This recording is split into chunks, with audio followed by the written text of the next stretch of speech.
Students, today we will learn continuous random variables. Unlike the discrete random variables, continuous random variables can assume any value within a given range. Like for example, compressive strength of concrete. Like when you perform the experiments, if you do the standard cube testing, which I'm pretty sure that most of you know, that certain number of cubes are cast, they're cured for 28 days and they're tested, right? So you will see that every time you perform the compressive test of concrete cubes, you are not going to evidently end up getting the same value.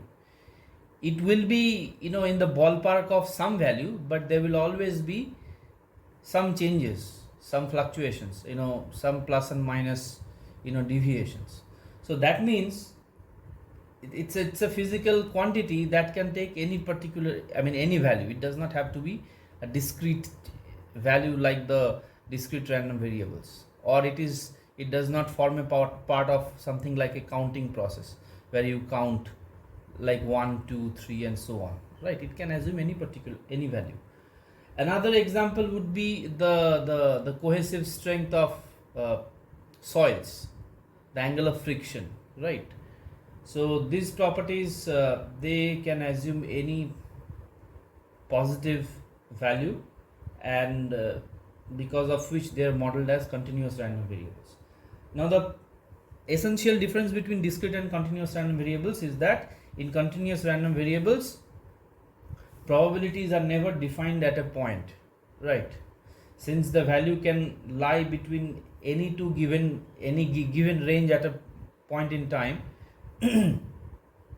so the whole idea of probability at a point doesn't work. It vanishes, because you cannot associate a probability that the continuous random variable can take any particular value. It may lie in a range, but it will not take a value, right? So if it takes a particular value, then it becomes discrete, right?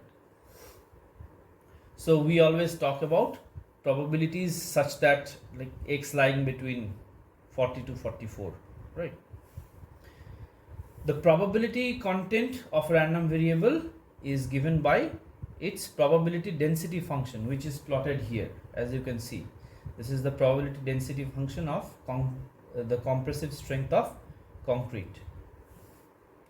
So what are the essential descriptors? The first is the CDF, cumulative distribution function, much like the discrete analog, in which we too have a discrete cumulative distribution function.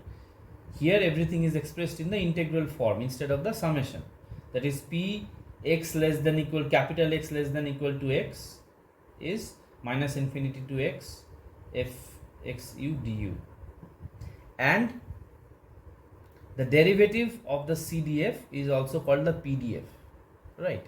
So in mathematical terms, if I were to discuss the properties of PDF, fxx is called the PDF. So what is PDF? The PDF is basically the probability that x, if I take in the probability, let's say in this particular probability density function. So if I take a point x on this x axis, and then let's say x plus dx, right? If I take two lines x, draw two lines at x and x plus dx, right? So that the width or the thickness of that area is dx. So the probability that that capital X lies between small x and small x plus dx, that is represented by area under the curve, which is fx dx, right? So where fx is the probability density function. So if fx is the probability density function, then fx dx, which is the area under the curve, it represents that the probability that the random variable capital X takes a value between small x and small x plus dx, right? So these are very telltale textbook definitions, and you know them very well. So what are some of the properties? minus infinity to infinity fx dx will be 1. The total probability can never exceed 1. So that's the basic property. Then fx could be piecewise continuous or perfectly continuous. And then probability that x lies between a to b is given by b to a fx dx, and it exactly follows the definition, right? So if x is continuous random variable, since probabilities are never defined at a point, so whether you consider a closed interval or an open interval or a half open interval, doesn't matter, it will always be fb, capital fb minus capital fa, right? Now this is an interesting concept which will be extensively used during the parameter estimation, which is basically the application of probability. One more interesting applications of probability is parameter estimation. We are not going to talk in detail about it, but just a glimpse of what is the idea behind parameter estimation. So what we do is, in some cases we may be interested in finding out, if we know the given value of cumulative probability, what is the x corresponding to that. So it's the other way. So if I give you the probability, that is the cumulative probability, right? So if I give you minus infinity to x, capital fx dx, right? So what will be the x? So that is the cumulative probability, that is px less than equal to x. If I give you that cumulative probability, can you find me, or can you calculate the x?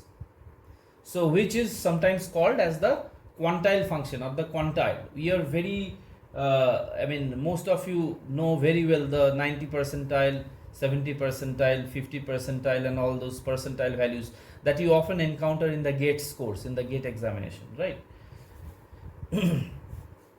So this is the approach, the general approach towards what we call as the percentile value. For example, the value of a random variable associated with 95% cumulative probability is called the 95 percentile value, right? So mathematically, what does it translate to? It translates to this. So if the cumulative probability is given by p, what we have to find out is, we have to find out x using this relation, invertibility relation, that is x is equal to f inverse p, right? This f inverse p is sometimes called as the quantile function, right? So if the question is somewhat like this, if I know this p, can I find out x? We will see this, we will study about this in great detail while doing the parameter estimation. Now some of the important distributions. The first of the most important one is, or the most widely used one is uniform distribution. What is the interesting point of uniform distribution, or most counterintuitive point, is that given a range, that is a and b, if I give two values, uniform distribution, although it looks uniform, it represents the most uncertain distribution. It has the highest uncertainty. Why? Because it is equiprobable, that is x taking any value between a to b. Maybe this point has same probability, this mean has the same probability, or for that matter any other point has the same probability. Now that is a very tough ask, right? So it is the most uncertain distribution. The mean or the mathematical expectation, that is, what will be the expression of the mathematical expectation? That will be minus infinity to infinity x integral of x fx dx, right?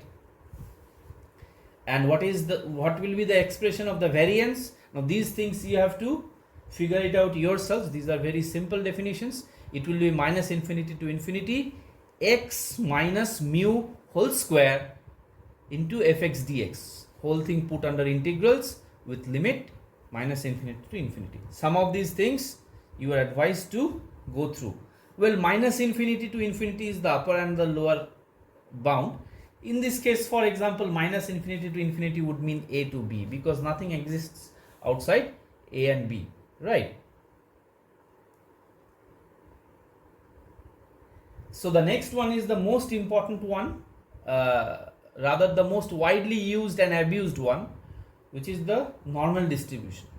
Every other person knows how to use normal distribution, and this is the most common intuition that we have. I mean, all the time in our heads we carry the intuition of normal distribution in our daily lives. Everything happens as per the normal law, but sometimes exceptions do happen.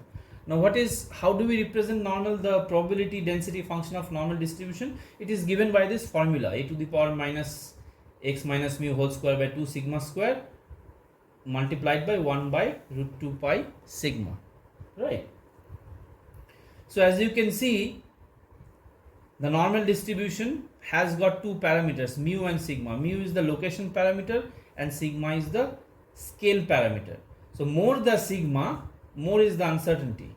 Like for example, if you see for the same mu, this orange line, this has more uncertainty than this blue line. It has less uncertainty because uncertainty here is given by the spread or the sigma.